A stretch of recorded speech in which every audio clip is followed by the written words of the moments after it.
Shri Srimad divine grace AC Bhaktivedanta Swami Maharaj Srila Prabhupada की जय। Om Vishnupada Paramahamsa Parivrajakacharya Ashtottara Shri Srimad divine grace Bhakti Siddhanta Saraswati Goswami महाराज श्रील प्रभुपाद की अनंत कोटि वैष्णववृंद की नामाचार्य श्री हरिदास ठाकुर की प्रेम से कहो श्री कृष्ण चैतन्य प्रभु नित्यानंद श्री अद्वैत गदाधर श्रीवासादि गौर भक्तवृंद की श्री श्री राधा कृष्ण गोप गोपीनाथ श्याम कुट राधा कुंड गिरि गोवर्धन की ब्रजभूमि वृंदावन धाम की नवदीप मायापुर धाम की पुरुषोत्तम क्षेत्र जगन्नाथपुरी धाम की गंगा माई की यमुना माई की भक्ति देवी की तुलसी देवी की हरिनाम संकीर्तन यज्ञ की all glories to assembled devotees, all glories to assembled devotees, all glories to assembled devotees, all glories to Shri Guru and Gauranga, all glories to you, Srila Prabhupada.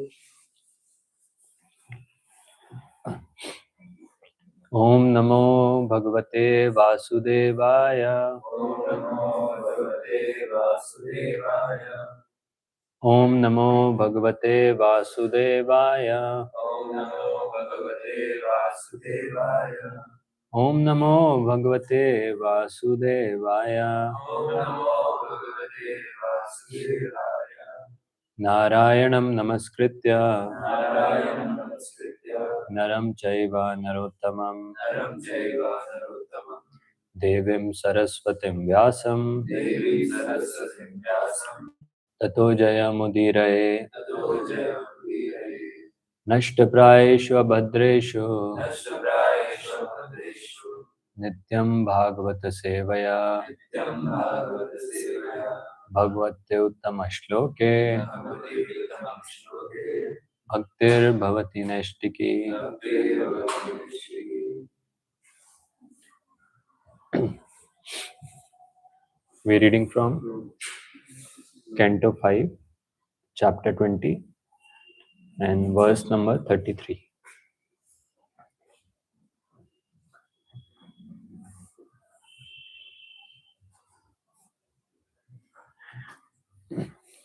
Yattat karmamayam lingam Yattat karmamayam lingam Brahma lingam janorit archet Brahmalingam Janorche Ekantam advayam shantam Ekantam Advayam Shantam Tasmai bhagavate nama iti. Tasmai Bhagavate Namaha iti. Yattat karmamayam lingam Yattat karmamayam lingam Brahma lingam janorchayet Brahmalingam Janorche Ekantam advayam shantam Ekantam Advayam Shantam Tasmai bhagavate nama. Tasmai Bhagavate Namaha. Yattat karmamayam lingam Yattat karmamayam lingam Brahma lingam janorchayet Brahmalingam Janorche एकांतम अद्वयम शांतम एकांतम अद्वयम शांतम तस्मै भगवते नमः। तस्मै भगवते नमः। यत्तत्कर्ममयं लिङ्गं यत्तत्कर्ममयं लिङ्गं ब्रह्मलिङ्गं जनोर्चये एकान्तम् अद्वयं शान्तं एकान्तम् अद्वयं शान्तं तस्मै भगवते नमः। तस्मै भगवते नमः इति। यत्तत्कर्ममयं लिङ्गं यत्तत्कर्ममयं लिङ्गं ब्रह्मलिङ्गं जनोर्चये एकान्तम् अद्वयं शान्तम् एकान्तम् अद्वयं शान्तं तस्मै भगवते नमः। तस्मै भगवते नमः इति। यत्तत्कर्मयं लिङ्गं यत्तत्कर्ममयं लिङ्गं ब्रह्मलिङ्गं ब्रह्मलिङ्गं जनोर्चये एकान्तम् अद्वयं शान्तम् एकान्तम् अद्वयं शान्तं तस्मै भगवते नमः। तस्मै भगवते नमः इति। यत्तत्कर्ममयं लिङ्गं यत्तत्कर्ममयं लिङ्गं ब्रह्मलिङ्गं जनोर्चये एकान्तम् अद्वयं शान्तं तस्मै भगवते नमः। Word to word meanings. Yat, which, tat, that, karmamayam, obtainable by the Vedic ritualistic system, lingam, the form, Brahma lingam, which makes known the Supreme Brahman, Janaha, a person, Archayet, must worship, Ekantam, who has full faith in the One Supreme, Advayam, non-different, Shantam, peaceful, Tasmai, unto him, Bhagavate, the most powerful, Namaha, our respects, Iti, thus. Translation and purport by His Divine Grace Srila Prabhupada. Jai Srila Prabhupada. Translation. Lord Brahma is known as Karmamaya, the form of ritualistic ceremonies, because by performing ritualistic ceremonies, one may attain his position. And because the Vedic ritualistic hymns become manifest from him. He is devoted to the Supreme Personality of Godhead without deviation, and therefore in one sense he is not different from the Lord. Nevertheless, he should be worshipped not as the monists worship him, but in duality. One should always remain a servitor of the Supreme Lord, the Supreme Worshipable Deity. We therefore offer our respectful obeisances unto Lord Brahma, the form of manifest Vedic knowledge. Purport. In this verse, the word Karmamayam, obtainable by Vedic ritualistic system, is significant. The Vedas say Swadharma Nishtha Shata Janma Bhi Puman Virinchitam Eti. One who strictly follows the principles of Varnashrama Dharma for at least 100 births will be rewarded with the post of Lord Brahma. It is also significant that although Lord Brahma is extremely powerful, he never thinks himself one with the Supreme Personality of Godhead. He always knows that he is an eternal servitor of the Lord. Because the Lord and the servant are identical on the spiritual platform, Brahma is herein addressed as Bhagwan. Bhagwan is the Supreme Personality of Godhead, Krishna. But if a devotee serves him with full faith, the meaning of the Vedic literatures is revealed to him. Therefore, Brahma is called Brahmalinga, which indicates that his entire form consists of Vedic knowledge.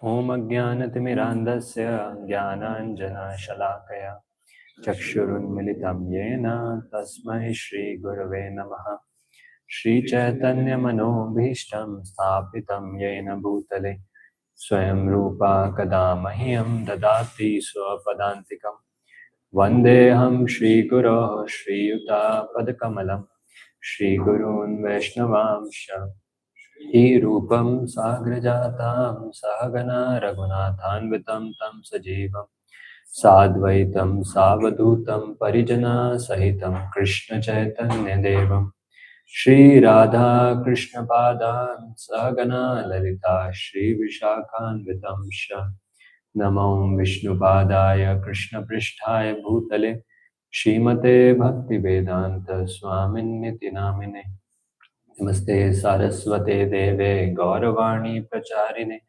Nirvishesha Shunyavadi Pashat Deshatarine Vancha Kalpatarobhesha Kripa Sindhu Bhayevacha Patitanam Pavanebhyo Vaishnavebhyo Namo Namah Namo Mahavadanyaya Krishna Prema Pradayate Krishnaya Krishna Chaitanya Namane Gauratushe Namaha He Krishna Karuna Sindho Dinabandho Jagatpate Esha Gopika Kanta Radha Kanta Namostute Tapta Kanchana Gaurangi Radhe Vrindavaneshwari Vrishabhanu Sute Devi Pranamami Hari Priye Jai Shri Krishna Chaitanya Prabhu Nityananda Yadvaita Gadadhar Shivasadi Gaur Bhaktavinda Hare Krishna Krishna Krishna Hare Hare Hare Rama Rama Rama Hare Hare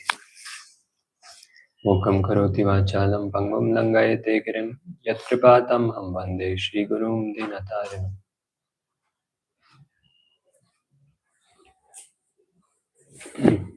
We'll just read few translations before this and then we'll discuss.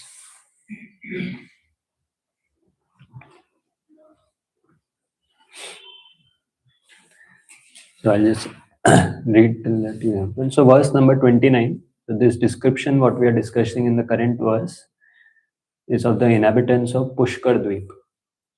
So from verse number 29, the description begins. Outside the ocean of yogurt is another island known as Pushkar Dweep, which is 6,400,000 yojanas or 51,200,000 miles wide, twice as wide as the ocean of yogurt. It is surrounded by an ocean of very tasteful water, as broad as the island itself. On Pushkar Dweep, there is a great lotus flower with 100 million pure golden petals, as effulgent as the flames of fire. That lotus flower is considered the sitting place of Lord Brahma, who is the most powerful living being and who is therefore sometimes called Bhagwan. Verse 30.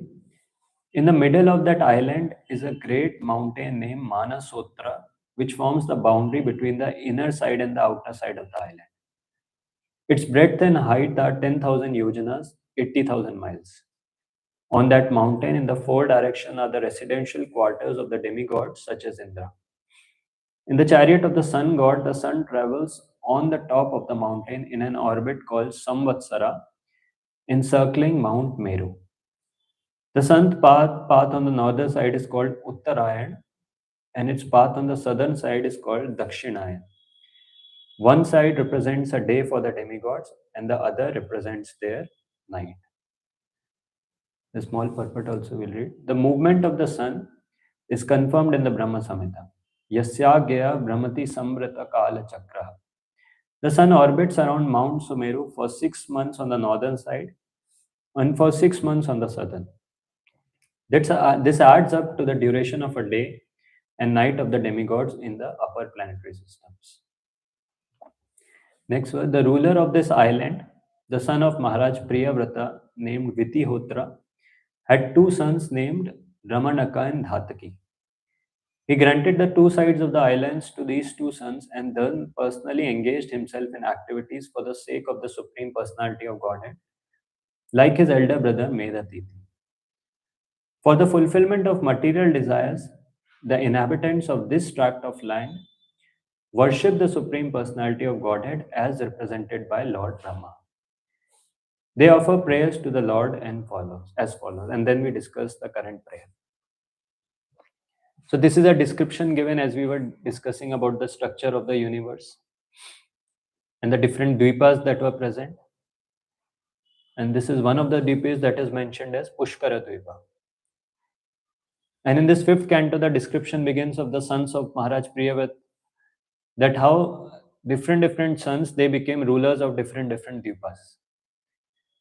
And they started ruling the Dvipas, and finally they divided the tract of land among their own sons, and then they left for engaging in penances.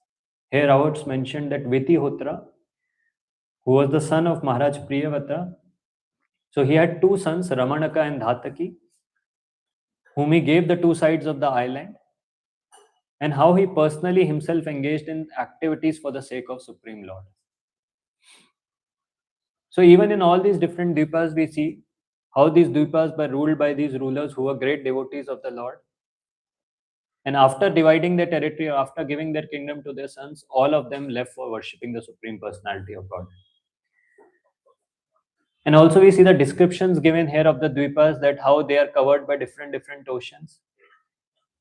We had previously also discussed that some of the oceans of milk, oceans of yogurt, which is actually pretty inconceivable, difficult for us to understand. We don't have that experience.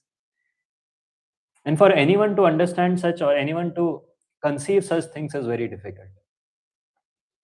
We see even if to the new people, if they get this verse, or if they start reading this part of the Srimad Bhagavatam, most of them, though, who don't have faith, they'll become more firm in their resolve that these are all myths, or this is all mythology. And they won't get much faith by reading all this. So then the question comes that why is all this description made, or why is so many things? Because Bhagavatam speaks about pure devotional service. Then why these descriptions of the different Dvipas, different varshas are given? Of course, description also includes the beautiful prayers that are there, prayers offered by these inhabitants, and they are offering prayers to different demigods, knowing the position of these demigods in respect to the Supreme Lord. So that section is there, and even this description is there. And at least this description, and what we can understand, it's not meant for getting attracted to this or aspiring to go to these planets, but to understand the glories of the Supreme Lord, or understand the different universes which are, or different creation of the Supreme Lord, basically. As in the Bhagavad Gita, we say, Yad Yad Vibhuti Mat Sattvam Srimad Urjitam Eva Va Tattad Eva Va Gachatvam Mama Tejo Amsha Sambhava. So point is, whenever we read such descriptions, or whenever we read about the ocean of milk, ocean of yogurt, for a devotee, or for any person who has faith in these descriptions, they understand that this is how the creation of the Supreme Lord, this is how wonderful the creation of the Supreme Lord is. Because in the Bhagavatam, many such descriptions are there. We have descriptions of the different Dvipas. Then we have descriptions of Amravati, that is the place where Indra lives. And at one place in the Bhagavatam, even description of Brahma Loka is given. That how even in the Brahma Loka they are engaged, Apsaras are singing for the pleasure of Brahma there, and then Gandharvas are dancing, and many such descriptions come. And all these descriptions, we can understand that how even the material world, which we say is just a reflection of the spiritual world, it is also such a wonderful creation of the Lord. And we can just imagine, if the description of these places is so beautiful, that reading this one may think of aspire, or one may even start aspiring of going here, then we can understand how amazing or how wonderful the spiritual world will be. Because all this is nothing but a mere reflection of the Supreme, mere reflection of the potencies of the Supreme Lord, of the spiritual world that is there. So coming to this verse, we see here some glories of Brahma are mentioned, or Lord Brahma's some glories are mentioned. So few things that are mentioned here is Yattat Karma Mayam Lingam. So first thing that is mentioned is Lord Brahma is also mentioned with the name of Karma Mayam, or which means the form of ritualistic ceremonies. Now what this means is explained in the purport itself by Srila Prabhupada.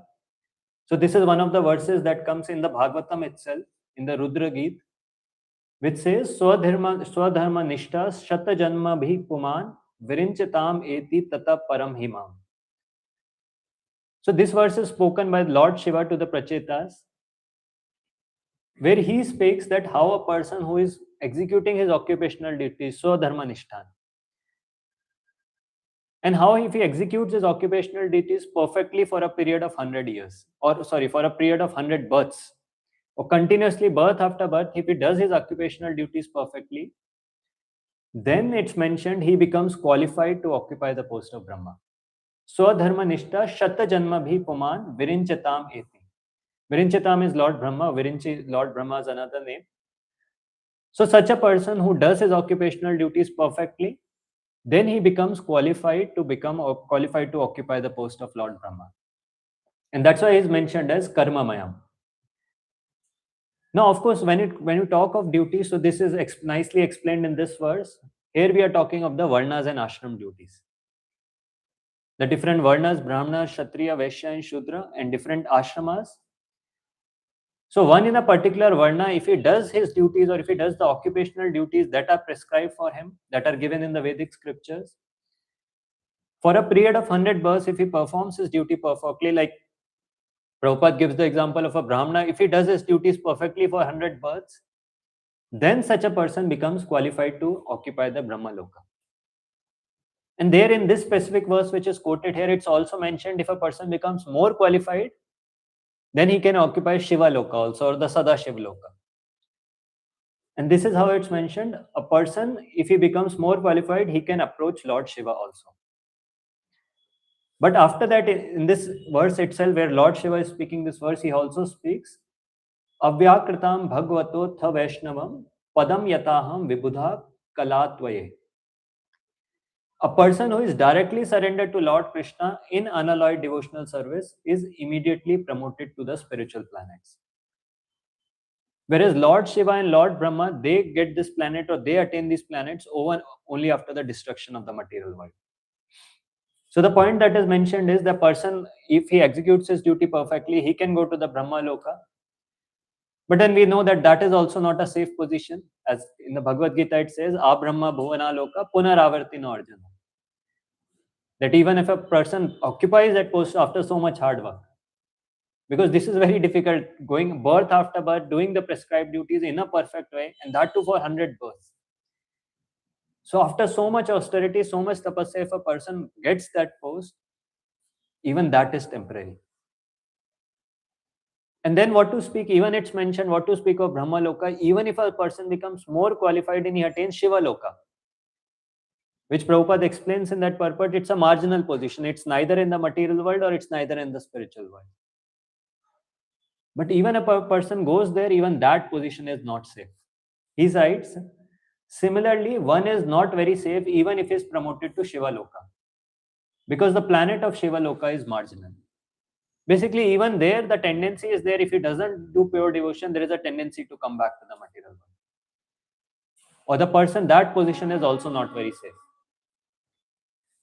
So now that's why this verse, or in this verse under discussion, this point is mentioned, Yat Tat Karmamayam Lingam, that Brahma is mentioned at Karmamayam, that he can be attained by those who does austerities for 100 births, or who practice their varnas and ashram duties for 100 births. Then further it's mentioned, Brahma Lingam Janor Chayet. So Brahma Lingam, what is meant by this? Prabhupada translates it as, which makes known the Supreme Brahman.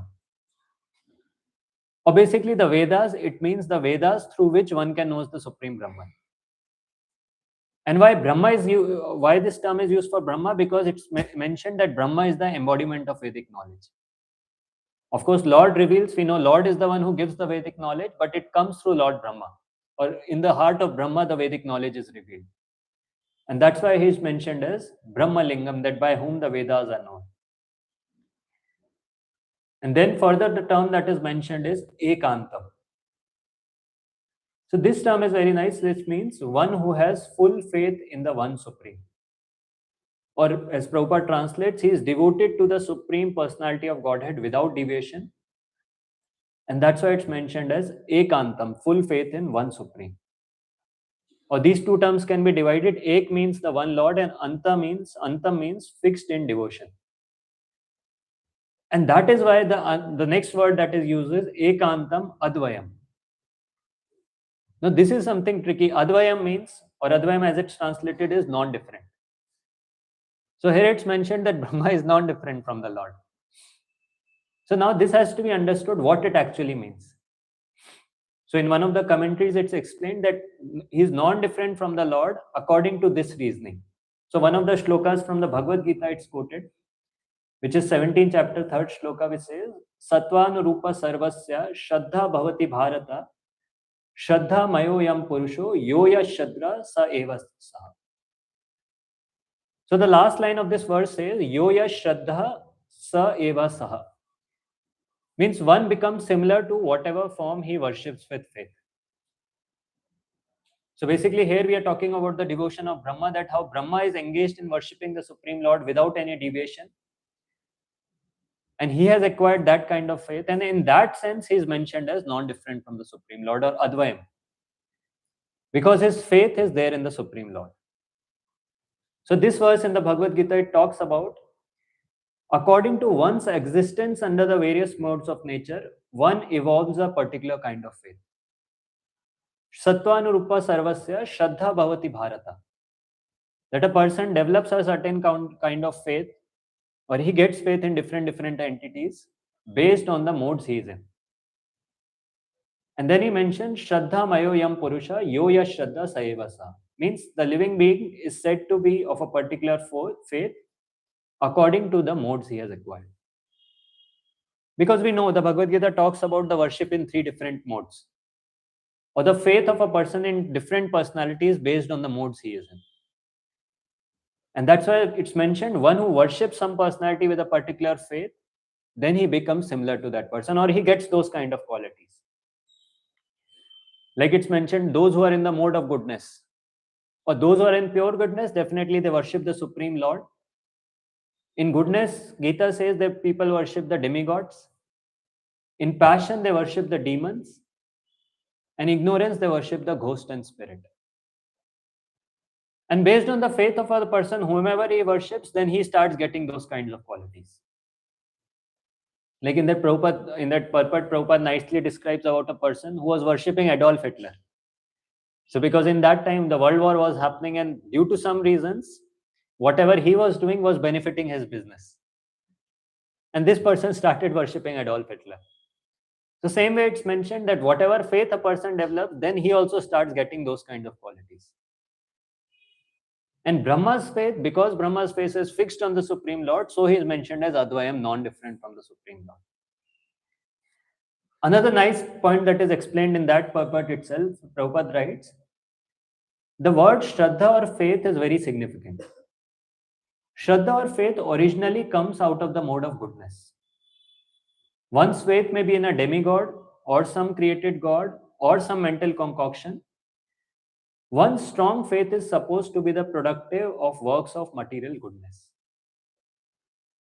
Now here Prabhupada is explaining that this faith, even to get a faith in some personality, is a product of the mode of goodness. Means he has some activities of mode of goodness, and that's why he gets strong faith in some personality. But then the question may be asked, then how is it possible that he's worshipping Devi Devtas, or he's worshipping demons, he's worshipping ghost and spirit?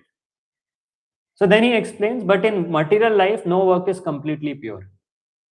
Only on pure goodness can one understand the Supreme Lord. So when one comes to the platform of pure goodness, or he transcends even goodness, then he develops strong faith in the Supreme Lord. Before that, it's clearly explained in that verse, faith can be contaminated till it is not in pure goodness.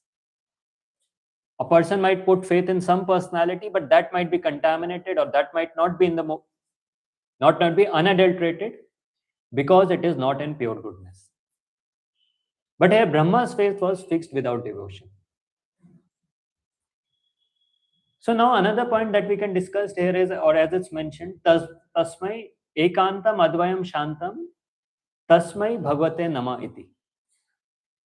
That the qualities of Brahma, that how is ekantam, one in worship of the Supreme Lord, advayam, non-different, and shantam. Shantam means peaceful. And then they offer his obeisances, and then they offer their obeisances to Lord Brahma. And as we were discussing in the previous verses, we were reading the translation, there also Lord Brahma was mentioned as Bhagwan. So now why it is that Lord Brahma is mentioned as Bhagwan? Of course, we know he's extremely powerful. He's not an ordinary living entity.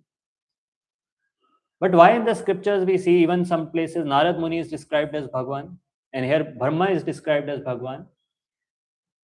So why is described as the Bhagwan, or why is described as the controller, the supreme controller, that is? There are the person full of so many opulences. So Prabhupada explains in the purport, he says, Bhagwan is the supreme personality of Godhead Krishna, but if a devotee serves him with full faith, the meaning of the Vedic literature is revealed to him. Therefore, Brahma is called Brahmalinga, which indicates his entire form consists of Vedic knowledge. The point that is mentioned is why he is mentioned as that because of his faith or because of full faith in the Supreme Lord that he has.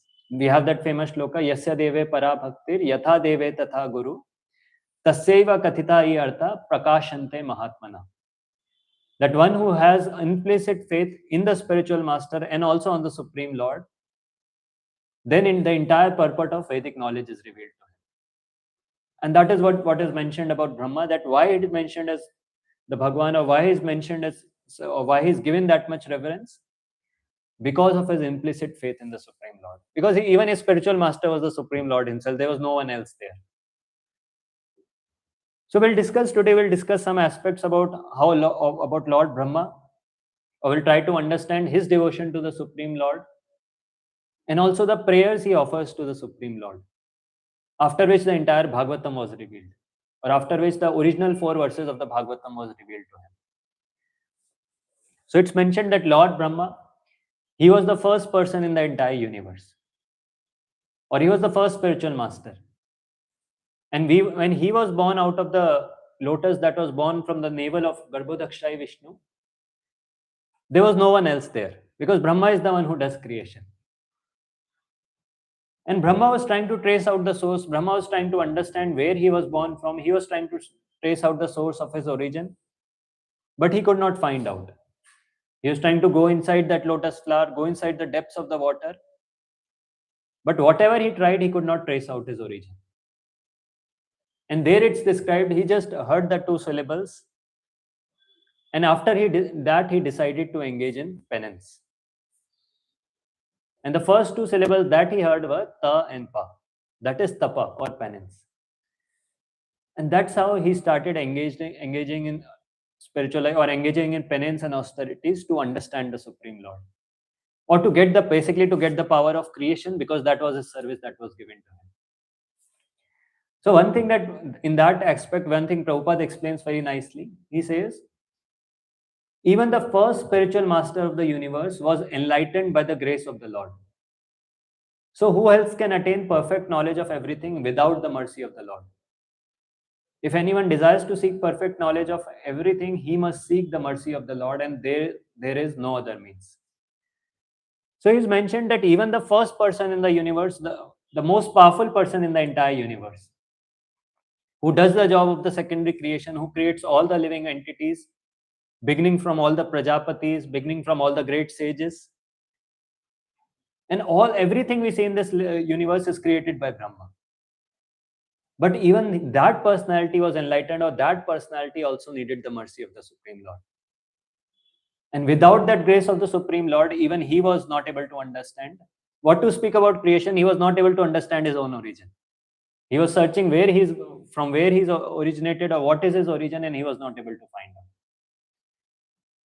And another thing that is mentioned is, or another thing Prabhupada writes, that Brahma sets an example of how everyone has to engage in tapasya. So because Prabhupada keeps on saying again and again that in human form of life, a person is supposed to engage in tapasya, or this Bharatvarsha is meant for tapasya. So Brahma is the one who sets an example in our parampara, in our lineage, that how everyone has to, if someone wants to be spiritually enlightened, then tapasya is needed for that. And he says, Prabhupada says, tapa or penance was begin from the very beginning of creation, and it was first adopted by the Supreme Spiritual Master, Lord Brahma. By tapasya only one can get the profit of human life, and not by a polished civilization of animal life. That how even Brahma was bewildered about the creation, Brahma was bewildered about his own origin. But when he heard the 2 syllables, which later on is described was spoken by the Lord himself, or revealed by the Lord himself, he started engaging in penance just to attract the mercy of the Supreme Lord. And then it's mentioned, when he heard the sound, he tried to find the speaker, searching on all sides. But when he was unable to find anyone besides himself, he thought it wise to sit down on his lotus seat and give his attention to the execution of penance. Basically, when he heard that sound, he was trying to find out what is the source of that sound, where has that sound come from.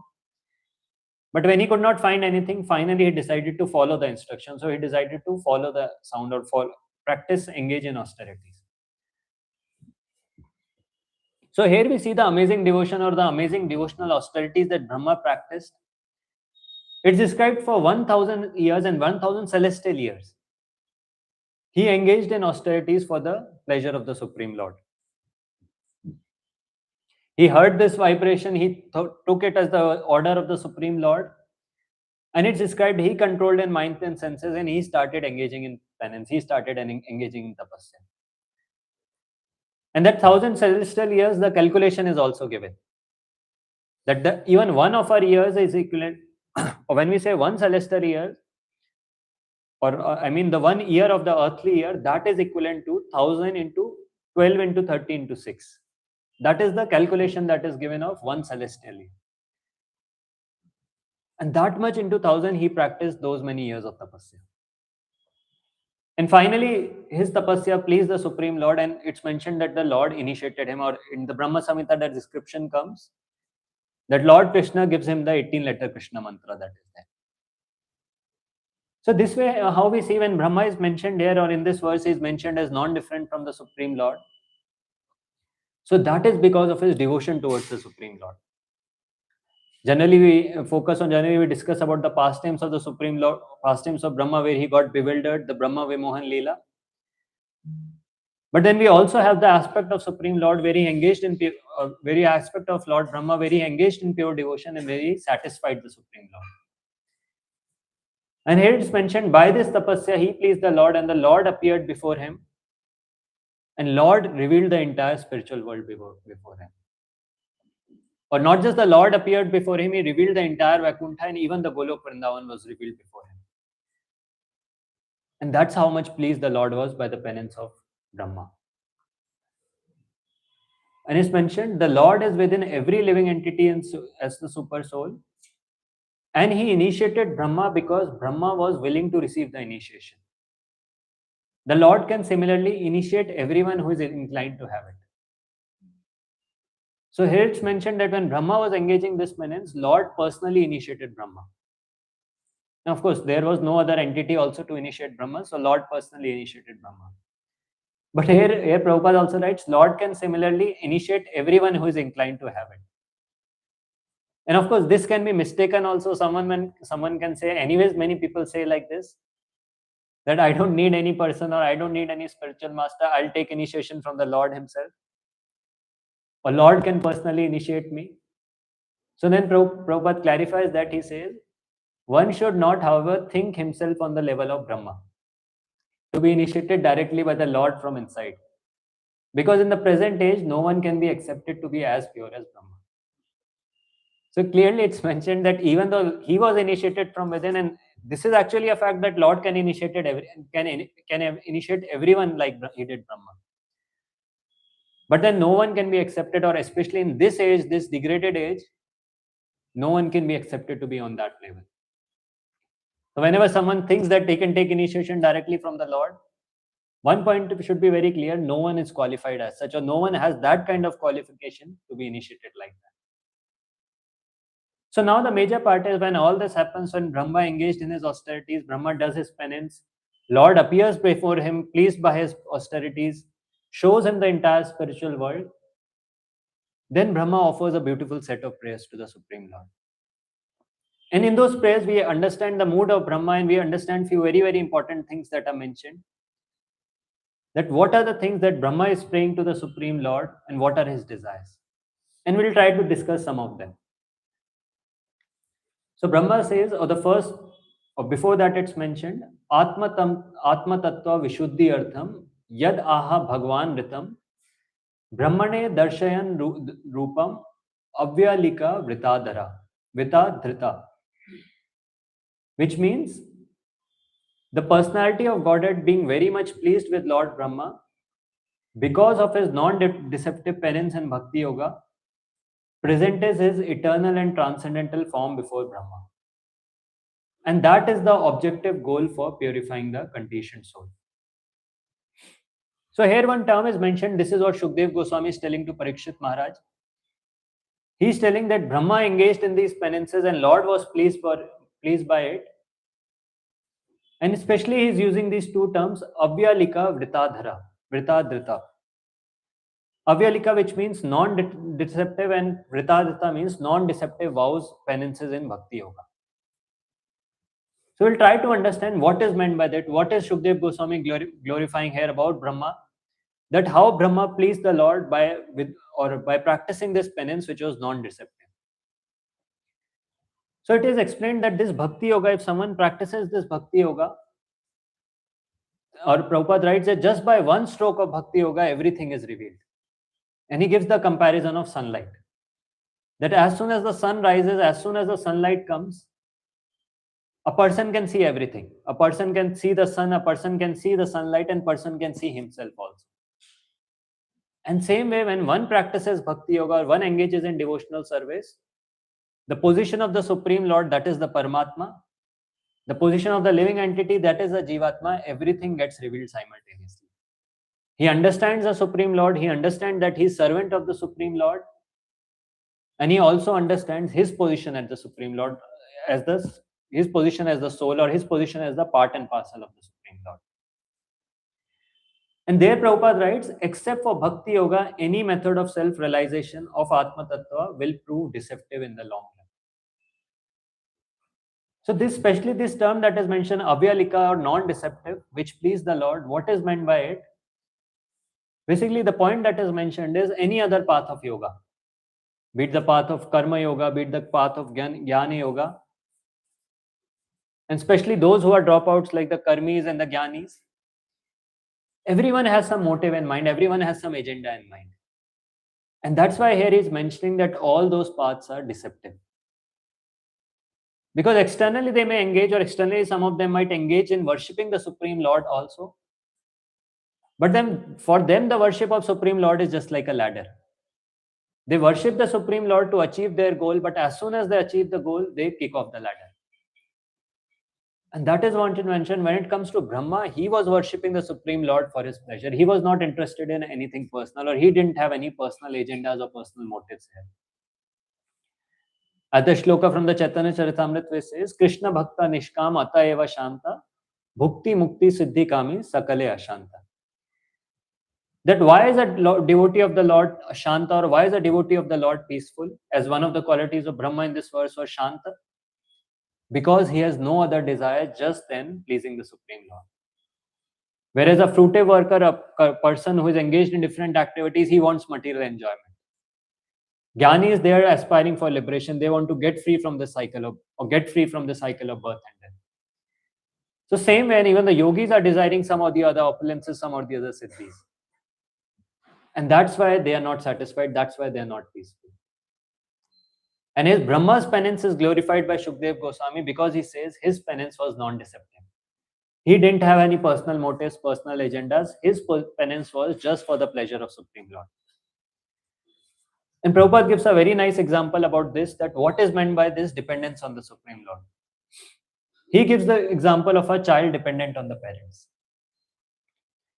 He says that child is always dependent on the parents, but at the same time, it's not that he knows that how the parents will protect him. We see that sometimes a child is walking with his father or whoever when he's there with his parents. He's just carefree. He does multiple activities. And he knows my father or my parents will protect me. Same way Prabhupada writes, even though the child does not know how to expect protection, he is always protected by his parents. And same is the mood of a pure devotee, or same is the mood of devotees like Brahma. They are dependent on the Supreme Lord in such a way, they don't expect protection from the Lord, but they are so much dependent that they know that the Lord will protect in one way or the other. The point that is mentioned is they don't demand protection from the Lord, or that's not the desire they have, but Lord automatically takes care of such persons. And that is the glory of Bhakti Yoga. That is the glory of performing Bhakti Yoga without any deception. So here we can see, or here the point that is mentioned is Brahma pleased the Supreme Lord by this non-deceptive bhakti because he didn't have any motive in his mind. His motive was just one, that is, he wanted to do his service, execute his service which was given to him, and also for pleasing the Supreme Lord.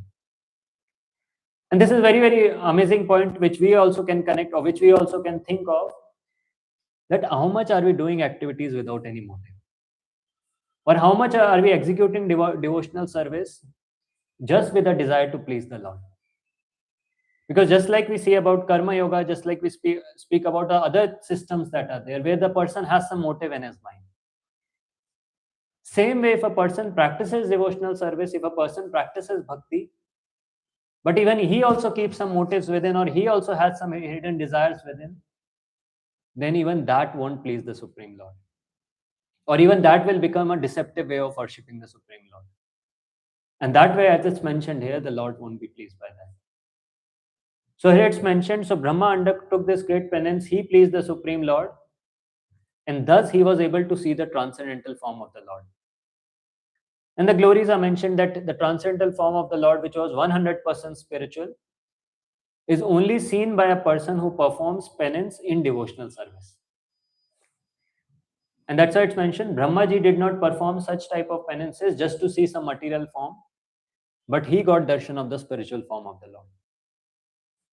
And as we were discussing, so Brahma, after seeing the form of the Lord, or after engaging in tapasya, when the Lord finally appeared in front of him, he offered some beautiful set of prayers. So he said this, or this comes in 2925. So first prayer he says, Bhagwan Sarva Bhutanam Adhyaksho Vastito Guham Veda hi apratirudena pragyanena chikirshatam. So when Lord appeared in front of him, he prayed to the Supreme Lord, Bhagwan Sarva Bhutanam Adhyaksho Vastito Guham.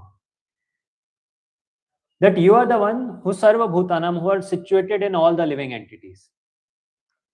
And Adhyaksho Vastito Guham. Adhyaksha means he is the director. As we say in the Bhagavad Gita also, Ishvara Sarva Bhutanam Hriddesha Arjun Tishtati. That he is the one who sits in the heart of every living entity, and he is the one who directs the activity of every living entity. Or he is the one who oversees the activities of all the living entities. So he says, Bhagwan Sarva Bhutanam Adhyaksho Vastito Guham Veda hi apratirudena pragyanena chikirshatam. He says that therefore, because you are situated in every living entity's heart, you are aware of all endeavors by your superior intelligence without any hindrance, and you don't have any hindrance at all. That's what it says, Vedahi apratirudena. That Lord does not face any obstacle or any hindrance in understanding the desires of the living entity. He knows what the living entity desires and he sanctions accordingly. Whatever a person desires, the Lord sanctions. Like here, Prabhupada gives the example of a drunkard. If a drunkard goes to some area or some place where there is some prohibition, and he writes a letter to the in charge that I cannot live without this, or I need alcohol, and he's given some limited amount or some sanction is given to him. And same way, Prabhupada writes, as same is the desire of the living entity, or he compares that living entities are also just like that drunkard. Because they are desiring to enjoy in this world, they desire different ways to enjoy in this world, and then that's why the Supreme Lord sanctions. It is not that the Lord wants the living entity to enjoy in this world, or Lord is desiring that the living entities be entangled in this world and suffer more and more. But it's the living entity's desire which the Lord sanctions. Because when someone intensely desires for something material, the Lord as an Almighty Father sanctions that desire. And that is what Brahma is saying here, that you know the desires of all the living entities, and you sanction the desires of all the living entities, and there's no hindrance in that. And then he speaks the next prayer, which is very nice. He says, Tathapi natha manasya natha nathaya nathitam paravare yatha rupe janiyam tetu arupinam. So from here in Brahma's praise, he started asking some set of questions. So this is a prelude to the 4 verse of the Chatushloki Bhagavatam, where Brahma is asking these questions, and this will be answered in the Chatushloki Bhagavatam. So he says in the previous verse, he just told that the Lord knows all the desires of the living entities. Lord is there in everyone's heart, and Lord knows what the living entity desires. And then in this verse he says, in spite of that, my Lord, I am praying to you to kindly fulfill my desire. So of course, what it means is naturally a person has to pray to the Supreme Lord for whatever desires he has. When it comes to, especially when it comes to spiritual desires, or someone wants to advance in spiritual life, or someone wants to serve the Lord in a particular way, then the person has to pray to the Supreme Lord for that desire, or for the fulfillment of that desire. Because even though the Lord knows whatever is there within our heart, prayer helps build that connection, or we pray to the Supreme Lord, we take an humble position. And that way the Lord sanctions the desire. Here Brahma, even though he knows that Lord is sitting in everyone's heart, but he says, still I'm praying to you to kindly fulfill my desire.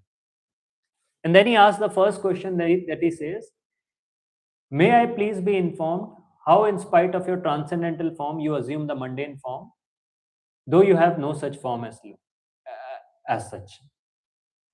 Which means Janiyam Tetva Arupina. Basically, Brahma is saying you have a spiritual form, then how it is possible for you to appear in this material world? Or what is this mundane form you assume? Or he is asking this question, that how the Lord appears in the material world. Basically, what is the distinction between his form and the form of a general living entity? Then he says, or the next prayer he says, please inform me how you, by your own self, manifest different energies for annihilation, generation, acceptance and maintenance by combination and permutation. So here he is asking the second question to the Lord in these prayers, where he is asking that how you manifest different energies, or how different energies of yours are working when it comes to the maintenance, when it comes to creation of this universe, the maintenance of this universe, and the annihilation of this universe. So he's asking about how the different energies of the Lord, basically the internal, external, marginal energies, how they interact and how they work. And after that he speaks, he says, Kridasi amoga sankalpa urna nabhir yathornute tatha tad vishayam dehi manisham mai madhava. He says, O master of all energies, please tell me philosophically all about them. You play like a spider that covers itself by its own energy, and your determination is infallible.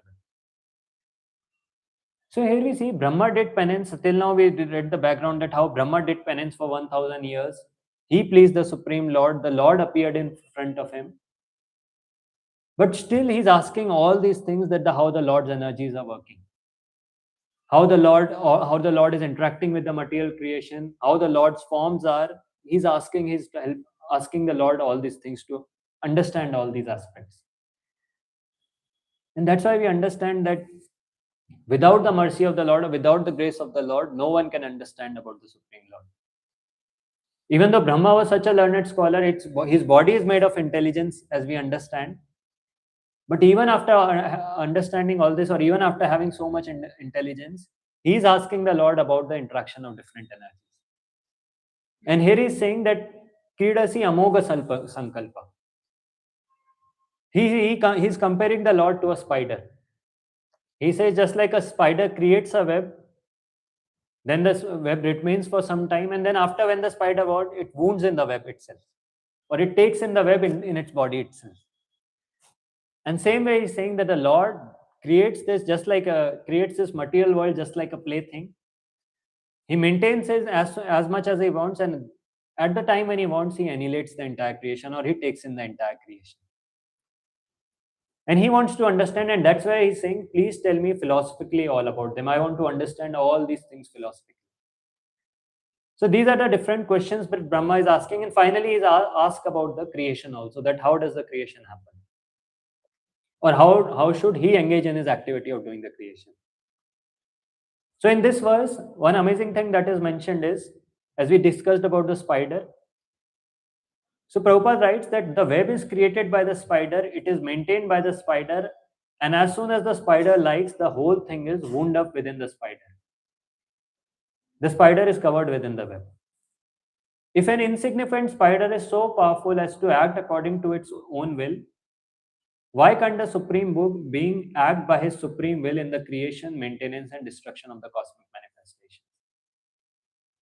So it's mentioned that even if a small spider can do so many things, create a web, maintain the web, and wound up the web whenever it wants, why can't the Supreme Lord create this entire creation, do this entire pastime just by his own will? And this is how Brahma is praying all these, or Brahma is praying to the Supreme Lord. Now he speaks something, or now the next prayer is something which is very interesting, where he says, Bhagavad Chikshitam Aham Karavani hi Atandritaha Nehamana Praja Sargam Badhyayam Yad Anugrahat.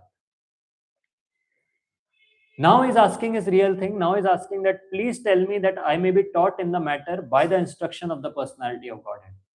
That I want to understand all these things. And then he says, and may thus act instrumentally to generate living entities without being conditioned by such activities. So this is one of the prayers where we can understand the mood of Brahma, that he has already engaged in penance, he has pleased the Lord with him, and Lord is standing in front of him. But still in this prayer he says that he wants to learn creation, he wants to create all the living entities. But he uses two words which are very important. One he says Atandrita, and another he says Badhyaya. He says that I just want to act instrumentally to generate the living entities. I just want to be an instrument in this activity or in this entire service. And second, he says Badhyaya, that when I am executing this activity, I don't want to be conditioned. So what does it mean? Here, Prabhupada explains this very nicely. He says that Brahmaji doesn't want to be a speculator who is dependent on his own personal strength. Because as soon as a person becomes dependent on his own strength, then naturally he becomes conditioned. And then he says, everyone should know in clear consciousness that one is in the execution of all activities and instruments. So he very nicely explains, and Brahma very nicely understood this activity, that even though I have the service of creation, I have the most responsible and most important service, but even in this activity, I am just an instrument. And the moment I forget that, then it's possible I might get conditioned in my own activities. I may get conditioned in this. I might get conditioned by this service. And Prabhupada nicely explains that everyone in this world, ultimately everyone is acting under the will of the Supreme Lord. What to speak about liberated souls? Liberated souls, naturally we understand, act under the direct will of the Supreme Lord. Here Prabhupada explains that even the conditioned soul is acting under the will of the Supreme Lord, under the control of the external energy of the Supreme Lord. Because the external energy illusions the conditioned soul, and that's why he acts under that illusion. But of course, the natural position of a living entity to act is to act under the direct will of the Supreme Lord. And that is how he gets liberated. Otherwise, he gets more and more bound in this material world. So he says, to be instrumental to the direct will of the Supreme Lord is the natural constitutional position of the living entity. Whereas to be an instrument in the hands of the illusory energy of the Lord is the material bondage for the living entity. So everyone is ultimately an instrument. Everyone is acting as an instrument. But the choices of the person, is he acting under the will of the Supreme Lord, or is he acting under the influence of the external energy of the Lord? And here Brahma was very clear in his prayers. He says, even though he's so powerful, he's so great and so intelligent, he says that I just want to act as an instrument. Under your will, I just want to do whatever you desire. And by that activity, till the time I act as an instrument under your internal energy, I won't get conditioned by the activity, or I won't get conditioned by the different things I perform or the different activities I do. And here Prabhupada explains this in the last line. He says, Lord Brahma wanted to be saved from that pitfall of pride, although he was posted in the most exalted position within the universe. So even though he was the first person in the universe, the most exalted person in the universe, but he knew the pitfall of pride.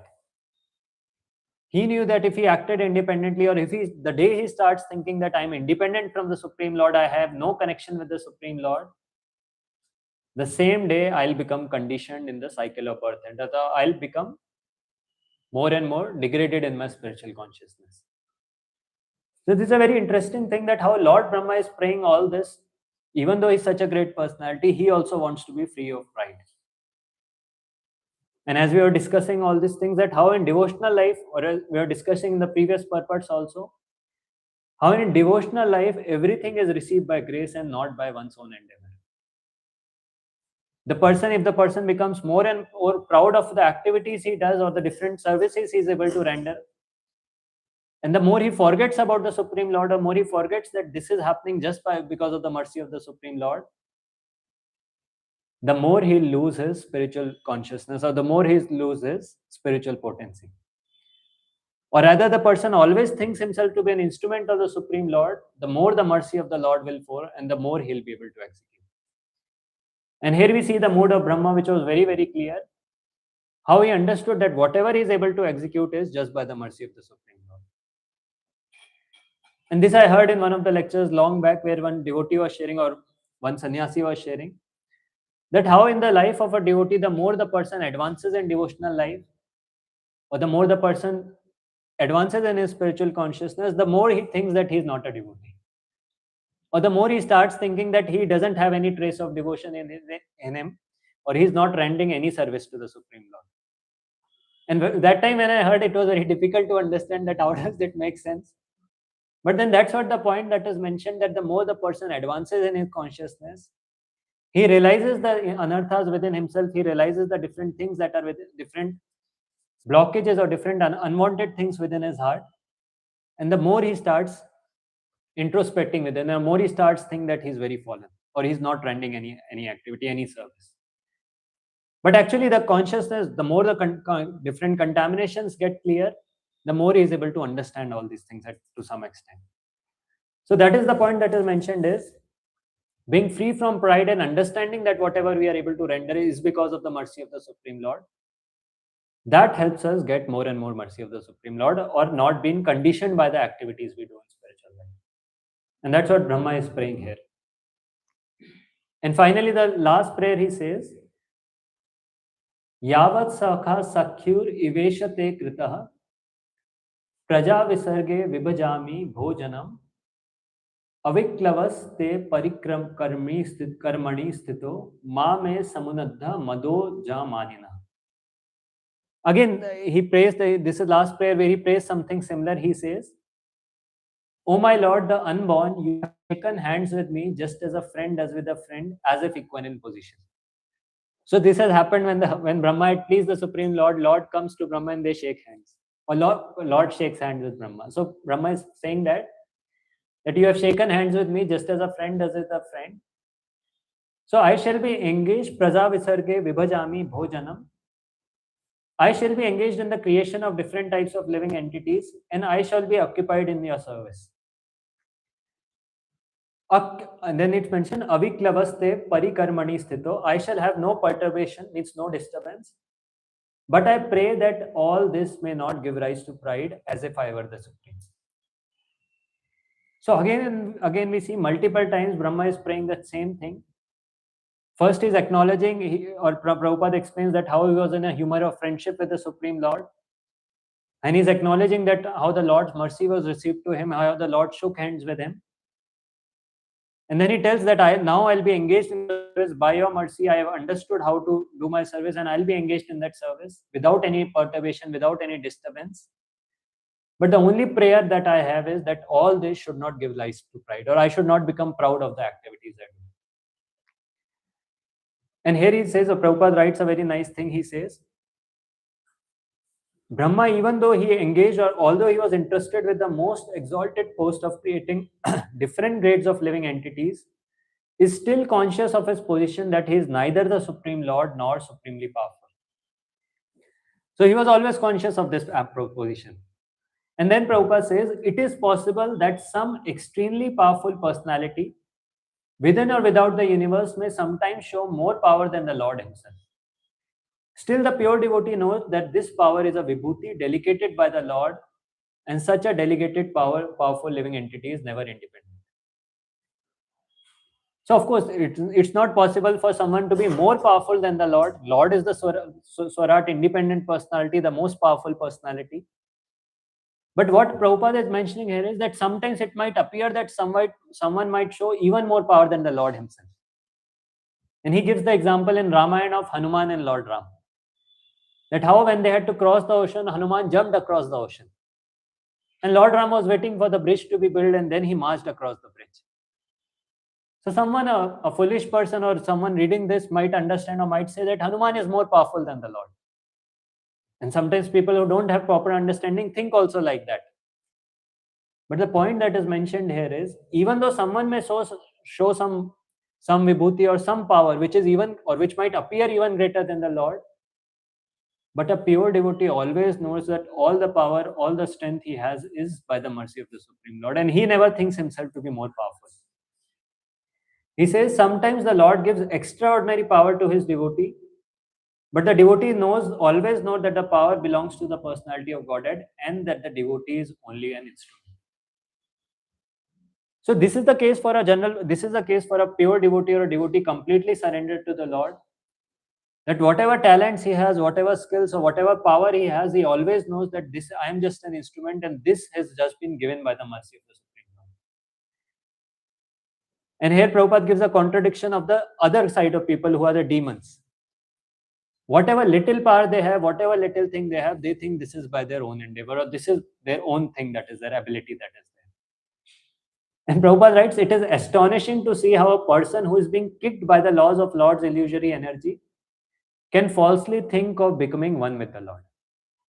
And these people, he's speaking about the Mayavadis, who are kicked at every moment by the illusory energy of the Lord. And yet they dare to think that one day they can become one with the Supreme Lord or they can become equal to the Supreme Lord. Whereas a devotee who gets so much power, or in the sense so much mercy of the Supreme Lord, but still he always knows that whatever he has, whatever skills he has, is just by the mercy of the Supreme Lord. Whereas for a materialist, first he wants so many things in this material world, he accumulates, he wants position in this world, wealth in this world. And when he gets frustrated in all these attempts, he wants to become one with the Supreme Lord. So this is a difference between a materialist and a devotee, or a pure devotee to say, who surrenders to the Supreme Lord, understands that everything is given by the mercy of the Supreme Lord. So here one more thing Prabhupada explains in this purport. He says, even for Lord Brahma, factually Lord Brahma does not create the living entities. In the beginning of creation, he is empowered to give bodily shapes to the living entities according to their work during the last millennium. So again, when it comes, we say that Brahma does the secondary creation. In the sense, he cannot create the spirit souls that are there. Spirit souls are eternal. Spirit souls are always there. Or he cannot give rise to different life forms or something like that. His duty was just to give them the bodily shapes based on their past activities. Or we know how the souls, they are merged into Mahavishnu. They lie in a slumber, and Brahma's duty was just to wake them up. And based on their desires, based on the desires of the living entity, give them different shapes, different forms to execute those desires. That is what Brahma does. Even Brahma, we say, does creation, but creation does not mean that he creates the living entities. They are eternal and they are created by the Supreme Lord himself. And then Prabhupada writes, the different grades of living entities are not created by Brahmaji, by his capricious whims. But he is entrusted with the task of giving the living entities different grades of body so that they can work accordingly. And even in doing this task, even in doing this activity, still he is conscious that he is only instrumental, so that he may not think of himself as the Supreme Lord, Supreme Powerful Lord. That his service is only this, to wake up the living entities and give the different bodies. And even during that service, he is praying to the Supreme Lord that I don't start thinking myself as the Supreme. That I always remain, or I always understand this position that I am just your servant. And then Prabhupada says, devotees of the Lord are engaged in the specific duty offered by the Lord.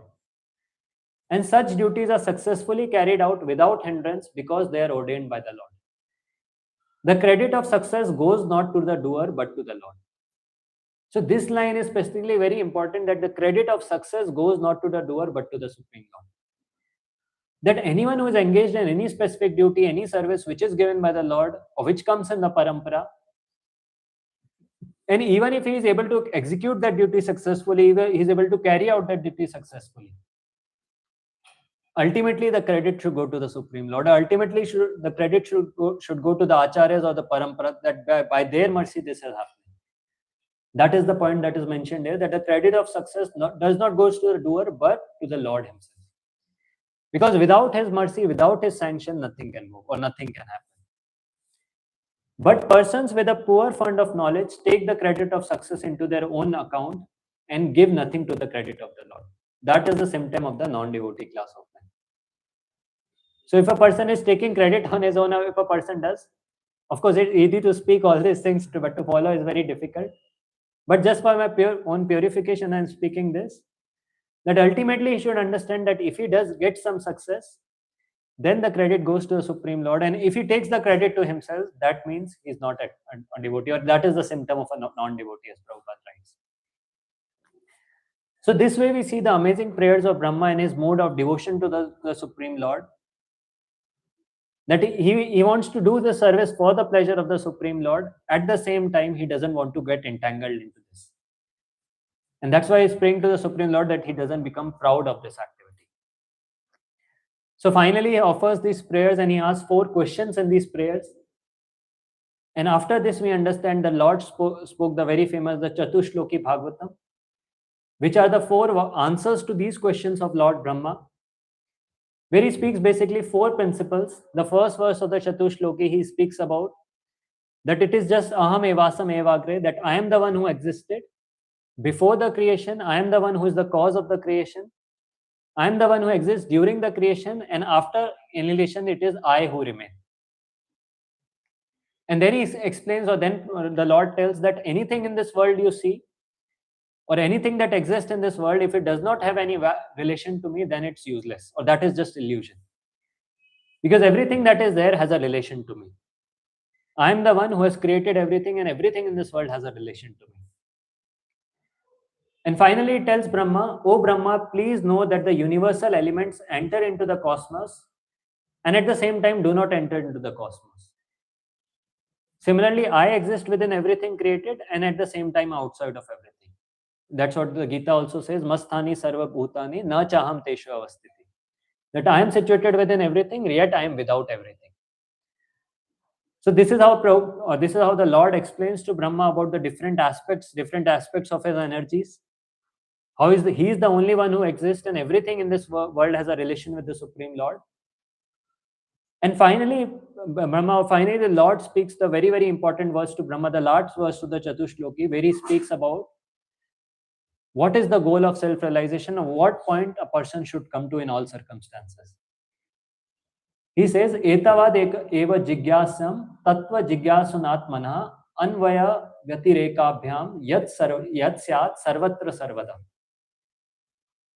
He says, a person who is searching after the supreme absolute truth, the personality of Godhead, must certainly search for it up to this in all circumstances and all space and time, and both directly and indirectly. So what is meant by this? Must search up to this means, or it means up to bhakti yoga, or he should come to the point of rendering devotional service to the Supreme Lord.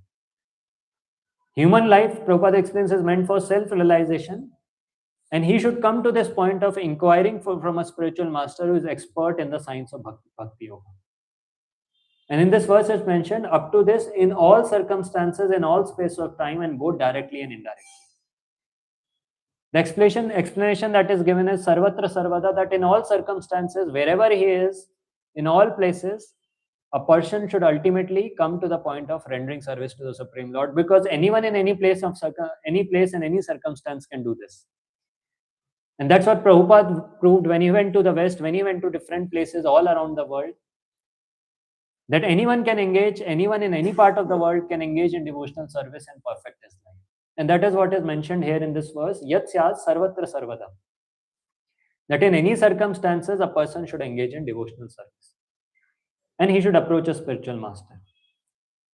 And as it's mentioned, the comment he comments, or Prabhupada quotes Srila Jiva Goswami, and he says, Srila Jiva Goswami therefore comments on the word sarvatra sarvada in the sense that principles of bhakti yoga or devotional service to the Lord are apt in all circumstances.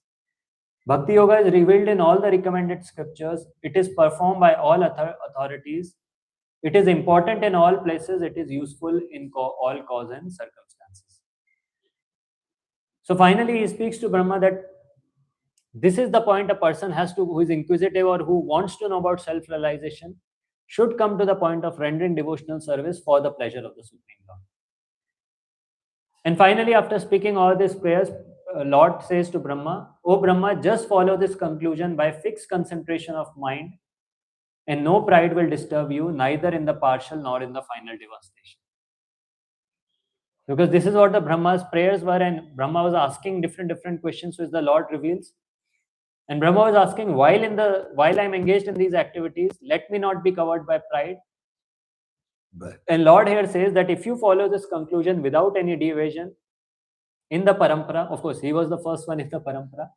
So if you follow this conclusion without any deviation, then no pride will disturb you, neither in the partial nor in the final devastation. Why in the final or the partial devastation? Because after devastation, Brahma will again do creation, and that is the time he can be proud. So the Lord says that if you follow the things I have told you or the instructions I have given you, you won't be disturbed by pride. And of course, that's how we know that Brahma does his service again and again. After every devastation that happens in the night of Brahma, next day the Brahma wakes up, again he does the creation. And like this, he engages in his activity, but he is never full of pride, or he is always fixed in his devotion to the Supreme Lord. And that is why here we understand in the current verse under this description, all these different glories of Brahma is mentioned. And these inhabitants of this Varsha, that is the Pushkar Dweep or this Dweepa, they offer their respectful obeisances to Lord Brahma, or they offer their respectful obeisances to Lord Brahma and engage in his worship. Of course, Prabhupada explains that their worship is not like the worship of the monist. And he explained he should be worshipped not as the monists worship him, but in duality. Means in connection with the Supreme Lord. Knowing that how great devotee of the Supreme Lord is, in that sense he is offered these prayers. We therefore offer our respectful obeisances unto Lord Brahma, the form of manifest Vedic knowledge. And that's how these inhabitants, they offer the prayers to Lord Brahma, understanding his position as a great devotee of the Supreme Lord or as a pure devotee of the Supreme Lord. And they pray for different or they pray from some material desires. In the previous verses mentioned, they offer these prayers and they have some material desires in mind. So with that mood, they offer the prayers to Lord Brahma. And that's why Brahma is addressed as Bhagwan here, as we discussed, because he's a very, very confidential servant of the Supreme Lord. Or he, in that sense, he becomes similar to the Supreme Lord, because he serves the Supreme Lord very confidentially. So thank you very much. And this I'll pause. Thanks.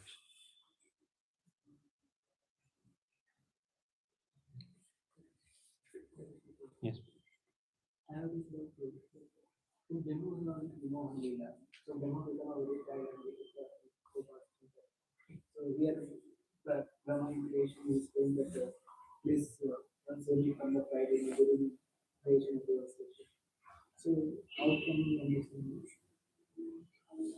And I was discussing the same question. So I'm not very clear, but maybe by the will of the Lord or the internal energy of the Lord can put anyone into delusion. Like Lord Shiva was also into delusion once, when we know how he ran after Mohini Murti. So same way, that might be due to some reason, or Brahma is put into delusion in that pastime. But as we know from this pastime of Chatushloki Bhagavatam, that Brahma actually had darshan of the Lord, and not just the Lord, but the entire spiritual world. And in that sense, he was a pure devotee, or he worshipped, and that's how the lineage comes from. And again, like even after the Gita, again he is falling into this illusion, that pride and solution we have to solve. Is in mode of goodness and pure goodness. Because mode of pure goodness will not like this Thing.